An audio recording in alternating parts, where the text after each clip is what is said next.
Hello everyone, welcome to my channel we learn. आज हम करने वाले हैं क्लास 8 साइंस का चैप्टर नंबर 5 जो है पौधे एवं जंतुओं का संरक्षण। इसकी एक्सरसाइज के क्वेश्चन आंसर्स, और हर बार की तरह ये क्वेश्चन आंसर्स भी रहने वाले हैं बिल्कुल शॉर्ट एंड इजी। चलिए शुरू करते हैं। यहाँ फर्स्ट क्वेश्चन है, रिक्त स्थानों की उचित शब्दों द्वारा पूर्ति कीजिए। फर्स्ट है इसमें, वह क्षेत्र जिसमें जंतु अपने प्राकृतिक आवास में संरक्षित होते हैं डैश कहलाता है। तो जीव जंतुओं की सुरक्षा के लिए कुछ ऐसी जगह फिक्स की होती हैं जहाँ पर उनको नेचुरली, जहाँ पर वो रहते हैं जंगल में, वहीं पर उनको सुरक्षित रखा जाता है। उस जगह को क्या कहते हैं? वन्य प्राणी उद्यान। नेक्स्ट है, किसी क्षेत्र विशेष में पाई जाने वाली स्पीशीज डैश कहलाती है।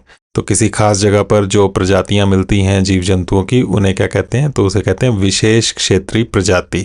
नेक्स्ट है, प्रवासी पक्षी सुदूर क्षेत्रों से डैश परिवर्तन के कारण पलायन करते हैं। तो प्रवासी पक्षी होते हैं एक जगह से दूसरी जगह, एक खास मौसम में जाते हैं। तो किस वजह से जाते हैं? वो जलवायु परिवर्तन की वजह से।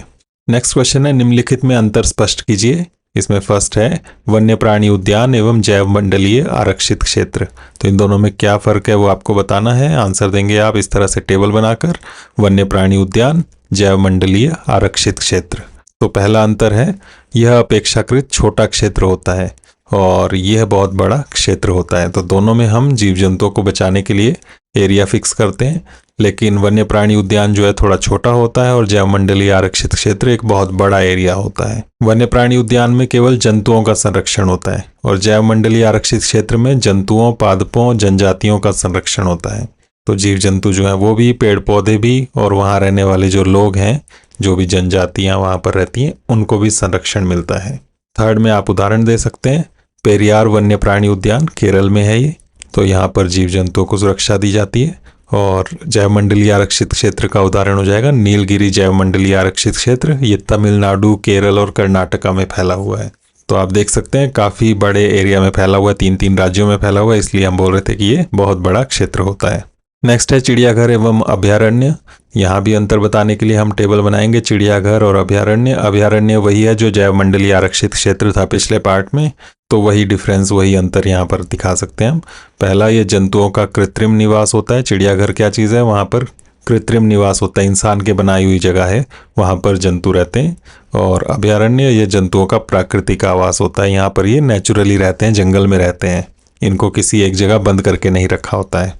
सेकंड, यहाँ जंतु पिंजरों में रहते हैं और अभयारण्य में जंतुओं, पादपों और जनजातियों का संरक्षण होता है, जैसा हमने पहले भी देखा। उदाहरण हो जाएगा राष्ट्रीय प्राणी उद्यान नई दिल्ली, ये चिड़ियाघर है। और यहाँ उदाहरण हमने पहले भी जो बात की, नीलगिरी अभयारण्य, तमिलनाडु, केरल और कर्नाटका में ये फैला हुआ है। नेक्स्ट है संकटापन्न एवं विलुप्त स्पीशीज। तो इनमें क्या अंतर है? इसके लिए भी हम फिर टेबल बनाएंगे, संकटापन्न स्पीशीज और विलुप्त स्पीशीज। स्पीशीज यानी कि प्रजातियां जीव जंतुओं की या पेड़ पौधों की। तो अंतर है, जंतुओं या पादपों की वे प्रजातियां जो समाप्त होने की कगार पर हैं। तो ऐसे जीव जंतु, ऐसे पेड़ पौधे जो समाप्त होने वाले हैं, जो खत्म हो सकते हैं, धरती से जिनका नामो निशान मिट सकता है, उन्हें संकटापन्न स्पीशीज कहते हैं। और विलुप्त जंतुओं या पादपों की वे प्रजातियां जो समाप्त हो चुकी हैं, जो धरती पर अब खत्म हो गई हैं, अब नहीं हैं, उन्हें विलुप्त स्पीशीज कहते हैं। उदाहरण दे सकते हैं, ब्लू व्हेल, बाघ आदि। तो ब्लू व्हेल और बाघ जो है ये संकटापन्न स्पीशीज हैं, इनको खतरा है, ये खत्म हो सकती हैं अगर इनको बचाया ना गया तो। और विलुप्त स्पीशीज में उदाहरण दे सकते हैं डायनासोर, डोडो। ये पहले धरती पर होते थे डायनासोर, और डोडो एक पक्षी है, लेकिन अब ये दुनिया में नहीं है, तो इसलिए इन्हें विलुप्त स्पीशीज कहते हैं।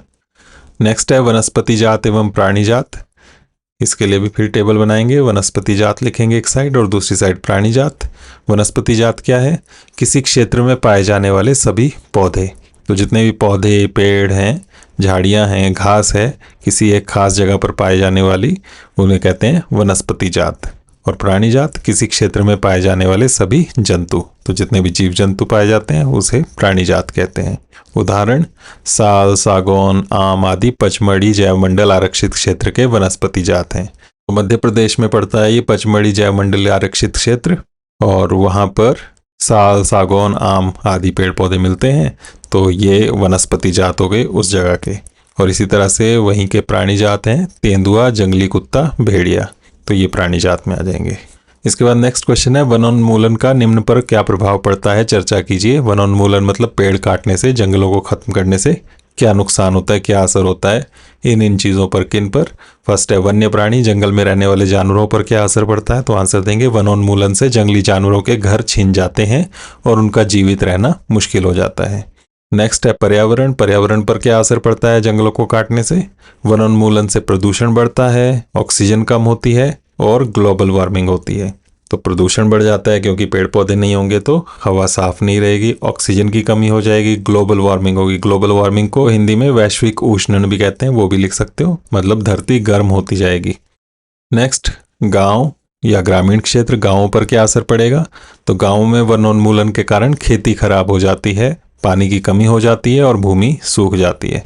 तो जंगलों को काटने से बारिश कम होती है, बारिश कम होगी तो पानी की कमी होगी, ज़मीन सूख जाएगी और इस वजह से खेती भी खराब हो जाती है। नेक्स्ट है शहर या शहरी क्षेत्र, तो इन पर क्या असर होगा, शहरों में इससे बाढ़, अधिक गर्मी और प्रदूषण होता है। नेक्स्ट, पृथ्वी, धरती पर क्या असर पड़ता है, तो वनोन्मूलन से कार्बन डाइऑक्साइड और ग्लोबल वार्मिंग बढ़ती है, जैसा हमने पहले भी देखा, और वर्षा और मिट्टी की उर्वरता कम होती है। इससे प्राकृतिक आपदाओं और मरुस्थलीकरण का खतरा बढ़ जाता है। तो ये प्रॉब्लम्स होती हैं। पेड़ पौधे जो हैं वो कार्बन डाइऑक्साइड को अपने अंदर सोख लेते हैं, लेकिन अगर पेड़ पौधे कम रहेंगे तो कार्बन डाइऑक्साइड बढ़ेगी हवा में, ग्लोबल वार्मिंग बढ़ेगी जिसकी हमने पहले भी बात की, धरती गर्म होगी, वर्षा कम होगी, मिट्टी की उर्वरता कम हो जाएगी क्योंकि पेड़ पौधे जो हैं उनसे गिरने वाले पत्ते जो होते हैं वो मिट्टी की उर्वरता को बढ़ाते हैं, खाद का काम करते हैं वो, तो मिट्टी की उर्वरता भी कम हो जाएगी।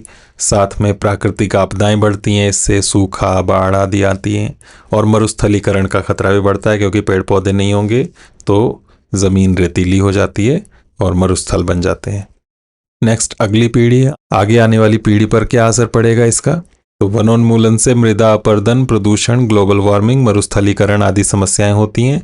इसलिए अगली पीढ़ी को रहने के लिए स्वच्छ और सुरक्षित वातावरण नहीं मिलेगा। तो आने वाले जो इंसान हैं, जो आगे जनरेशन्स पैदा होंगी, उनको रहने के लिए साफ सुथरा वातावरण नहीं मिलेगा, सुरक्षित वातावरण नहीं मिलेगा। नेक्स्ट क्वेश्चन है क्या होगा यदि, इसमें फर्स्ट पार्ट है हम वृक्षों की कटाई करते रहें, तो वृक्षों को काटते रहें तो क्या होगा। अभी हमने सारी प्रॉब्लम्स की बात की, वही सारी प्रॉब्लम्स यहाँ पर आप लिख सकते हैं। अगर हम वृक्षों की कटाई करते रहेंगे तो जंगल नहीं बचेंगे और प्रकृति असंतुलित हो जाएगी। इससे वर्षा में कमी, मिट्टी की उर्वरता में कमी, मिट्टी का कटाव, प्रदूषण, ग्लोबल वार्मिंग, मरुस्थलीकरण, बाढ़, सूखा आदि जैसी समस्याएं पैदा होंगी। नेक्स्ट है क्या होगा यदि किसी जंतु का आवास बाधित हो, तो जो भी जानवर जहाँ रहते हैं अगर उस रहने की जगह को हम नुकसान पहुंचाएं तो क्या होगा। तो आंसर देंगे यदि किसी जंतु का आवास बाधित हो तो जंतु मर सकता है या उस स्थान से दूर जा सकता है। नेक्स्ट है क्या होगा यदि मिट्टी की ऊपरी परत अनावरित हो जाए। अनावरित हो जाए मतलब मिट्टी की ऊपर की जो परत है वो हट जाए। तो आंसर देंगे यदि मिट्टी की ऊपरी परत अनावरित हो जाए तो इससे मिट्टी का कटाव होगा, उर्वरता नष्ट होगी और मरुस्थलीकरण होगा। तो ऊपर की परत जो है जहाँ पर सारी उपजाऊ मिट्टी होती है वो अगर ख़त्म हो जाए तो उर्वरता नष्ट होगी, यानी कि उसका उपजाऊपन नहीं रहेगा, उसमें फसलें अच्छे से नहीं उग पाएंगी, मिट्टी का कटाव होगा, बारिश होगी, हवा होगी तो उससे मिट्टी बह जाएगी और मरुस्थलीकरण हो जाएगा, रेगिस्तान बन जाएगा। नेक्स्ट है संक्षेप में उत्तर दीजिए। फर्स्ट, हमें जैव विविधता का संरक्षण क्यों करना चाहिए। जैव विविधता का मतलब अलग अलग तरह के पेड़ पौधे, जीव जंतु पाए जाते हैं हमारी धरती पर, तो इसको बचाकर क्यों रखना चाहिए। तो आंसर देंगे हमें सभी प्रकार के पादपों और जंतुओं की रक्षा करने तथा प्रकृति को संतुलित रखने के लिए जैव विविधता का संरक्षण करना चाहिए, क्योंकि हर चीज़ एक दूसरे पर डिपेंडेंट होती है। अगर पेड़ पौधे नहीं रहेंगे तो हम भी नहीं रहेंगे, जीव जंतु नहीं रहेंगे तब हम भी नहीं रहेंगे, तो सब एक दूसरे पर निर्भर करते हैं, इसलिए हमें इनको बचा कर रखने की ज़रूरत है। नेक्स्ट है संरक्षित वन भी वन्य जंतुओं के लिए पूर्ण रूप से सुरक्षित नहीं है, क्यों। तो जो जंगल हैं जहाँ पर सुरक्षा देती है सरकार, वहाँ भी जीव जंतु जो हैं, जंगली जानवर जो हैं, वो पूरी तरह से सुरक्षित नहीं है, सेफ नहीं है। क्यों नहीं है, तो इसका आंसर देंगे संरक्षित वन भी वन्य जंतुओं के लिए पूर्ण रूप से सुरक्षित नहीं है, क्योंकि कुछ लोग फिर भी वहाँ घुसकर जंतुओं को नुकसान पहुँचाते हैं या अवैध रूप से वृक्षों को काटते हैं। तो वैसे तो कानून बने होते हैं कि जंगली जानवरों को मार नहीं सकते, लेकिन लोग अपने फ़ायदे के लिए ऐसी जगहों में घुसकर उनको नुकसान पहुंचाते हैं, मारते हैं जानवरों को, वृक्षों को काटते हैं। इसलिए ऐसी जगह में भी ये जीव जंतु पूरी तरह से सुरक्षित नहीं है। नेक्स्ट है कुछ आदिवासी वन जंगल पर निर्भर करते हैं, कैसे।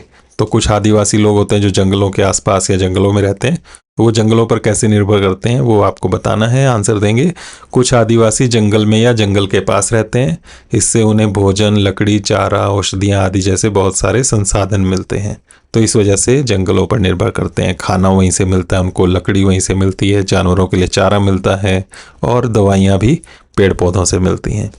नेक्स्ट है वनोन्मूलन के कारक और उनके प्रभाव क्या हैं। तो वनोन्मूलन क्यों होता है, पेड़ क्यों काटे जाते हैं वो पूछा है, और दूसरा उससे क्या असर होते हैं। तो ये सारी बात हम पहले कर चुके हैं, वही हमने लिखना है। फर्स्ट लिखेंगे हम वनोन्मूलन के कारक, क्या वजह है। तो इसमें फर्स्ट है खेती बाड़ी के लिए जंगल काटे जाते हैं। दूसरा घर और कारखाने बनाने के लिए। तीसरा फर्नीचर बनाना हो, ईंधन के रूप में लकड़ी का इस्तेमाल करना हो जलाने के लिए, तो उसके लिए भी जंगल काटे जाते हैं। और उसके बाद हमें बताना है इसके प्रभाव। वनोन्मूलन के प्रभाव लिखेंगे हम वर्षा में कमी, मृदा अपर्दन और मृदा उर्वरता में कमी।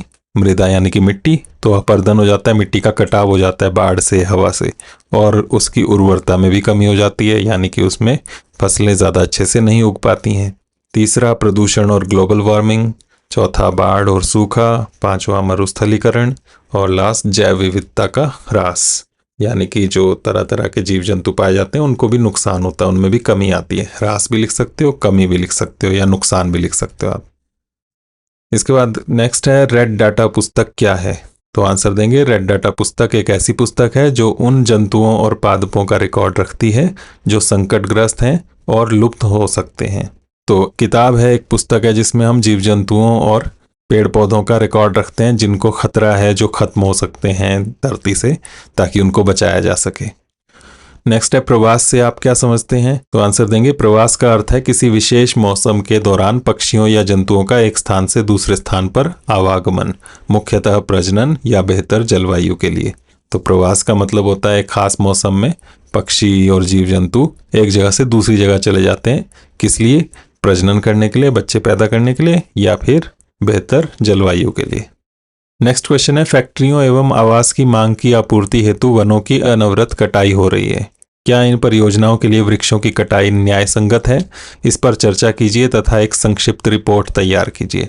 तो फैक्ट्रियों के लिए, घर बनाने के लिए जंगल काटे जाते हैं लगातार, तो इसके लिए जंगलों को काटना सही है कि नहीं, इसके लिए आपको चर्चा करनी है और एक रिपोर्ट तैयार करनी है। तो आंसर आप इस तरह से दे सकते हैं, नहीं, परियोजनाओं के लिए पेड़ों को काटना उचित नहीं है, क्योंकि पेड़ स्वच्छ हवा, बारिश और जीवन के लिए ज़रूरी हैं। हमें दूसरे उपाय तलाशने चाहिए, जैसे ऐसी सामग्री का इस्तेमाल करना जो पर्यावरण को नुकसान ना पहुंचाए, और काटे गए पेड़ों की जगह और पेड़ लगाना। पेड़ों की देखभाल करना हमारे भविष्य की देखभाल करना है। हमें पेड़ों को काटने के बजाय दूसरे तरीके सोचने चाहिए जिससे हम अपनी जो भी डिमांड्स हैं उनको पूरा कर सकें। अगर पेड़ काटने भी पड़े तो काटे गए पेड़ों की जगह ज़्यादा से ज़्यादा पेड़ लगाने की कोशिश भी करनी चाहिए, और पेड़ों की देखभाल करेंगे तभी हमारा भविष्य भी सुरक्षित रहेगा। इसके बाद नेक्स्ट क्वेश्चन है अपने स्थानीय क्षेत्र में हरियाली बनाए रखने में आप किस प्रकार योगदान दे सकते हैं। अपने द्वारा की जाने वाली क्रियाओं की सूची तैयार कीजिए। तो हरियाली के लिए हम क्या क्या कर सकते हैं वो आपको बताना है। आंसर देंगे हरियाली बनाए रखने के लिए मैं अधिक पेड़ लगाऊंगा, कागज़ की बर्बादी रोकूंगा, कागज़ का पुनः उपयोग करूंगा, पेड़ों को काटने से बचूंगा, और लास्ट दूसरों को भी ऐसा करने के लिए प्रोत्साहित करूंगा। तो इस तरह से हमारी आसपास की हरियाली बची रहेगी। नेक्स्ट है वनोन्मूलन से वर्षा दर किस प्रकार कम हुई है, समझाइए। तो जंगल काटने से बारिश में कैसे कमी होती है वो आपको बताना है। आंसर देंगे वृक्ष भूमि से जल अवशोषित करके वायु में छोड़ते हैं। वनोन्मूलन से वृक्षों की संख्या कम हो जाती है, इसलिए कम जलवाष्प वायु में जाती है, जिससे बादल कम बनते हैं और वर्षा भी कम होती है। तो पेड़ पौधे जड़ों से मिट्टी से पानी चूसते हैं, वो पानी पत्तियों से भाप बनकर बाहर निकलता है और हवा में जाता है, और वही वाष्प जो हवा में जाती है उसी से बादल बनते हैं। अगर पेड़ पौधे कम होंगे तो बादल कम बनेंगे और इसलिए बारिश भी कम होगी।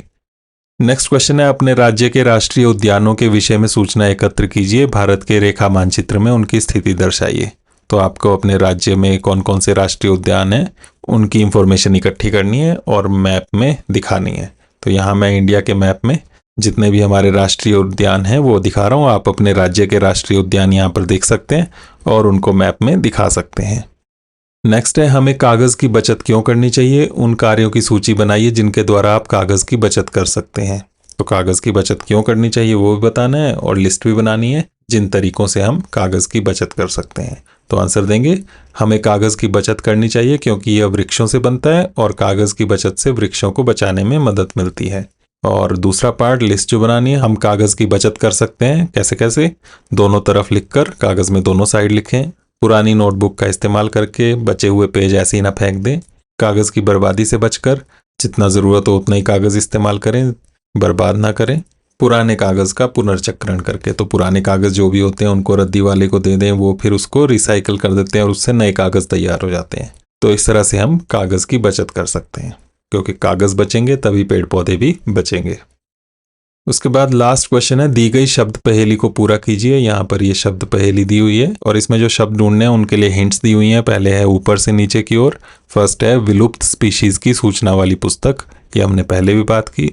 यहाँ थोड़ा सा क्वेश्चन में गड़बड़ है, विलुप्त होने वाली नहीं, विलुप्त जो हो सकती हैं, तो विलुप्त प्राय लिखना चाहिए था। विलुप्त प्राय स्पीशीज की सूचना वाली पुस्तक, उसे कहते हैं रेड डाटा पुस्तक। तो इस तरह से आप लिखेंगे। उसके बाद सेकंड ऊपर से नीचे ही नंबर 2 में लिखना है, पौधों, जंतुओं एवं सूक्ष्म जीवों की किस्में एवं विभिन्नताएं। तो अलग अलग तरह के जीव जंतु, पेड़ पौधे और कीड़े मकोड़े जो हमारे आसपास रहते हैं, धरती पर रहते हैं, तो इस विविधता को क्या कहते हैं, इसे कहते हैं जैव विविधता। इसके बाद हमें बढ़ना है बाईं से दाईं ओर। इसमें नंबर 2 पर हमें लिखना है पृथ्वी का वह भाग जिसमें सजीव पाए जाते हैं। तो सजीव जिस भाग में पाए जाते हैं पृथ्वी पर, उसे कहते हैं जैव मंडल। इसके बाद नंबर 3 पर विलुप्त हुई स्पीशीज। तो यहाँ भी ये गलत हो गया, विलुप्त हुई नहीं, विलुप्त हो सकने वाली, जो विलुप्त हो सकती हैं उन स्पीशीज को क्या कहते हैं, उन प्रजातियों को संकटापन्न प्रजातियां। और लास्ट है एक विशिष्ट आवास में पाई जाने वाली स्पीशीज। तो उन प्रजातियों को क्या कहते हैं जो एक खास जगह पर पाई जाती हैं, उन्हें कहते हैं विशेष क्षेत्रीय प्रजातियां। तो विशेष क्षेत्रीय यहाँ पर लिखेंगे। तो इस तरह से यहाँ पर ये क्वेश्चन आंसर्स कंप्लीट होते हैं। अगर आपको ये वीडियो अच्छी लगी हो तो इसे लाइक करें, शेयर करें और चैनल को सब्सक्राइब ज़रूर करें, ताकि इस तरह की वीडियोज़ आपको आगे भी मिलती रहें। आज के लिए इतना ही। Thank you. नेक्स्ट वीडियो में मिलते हैं।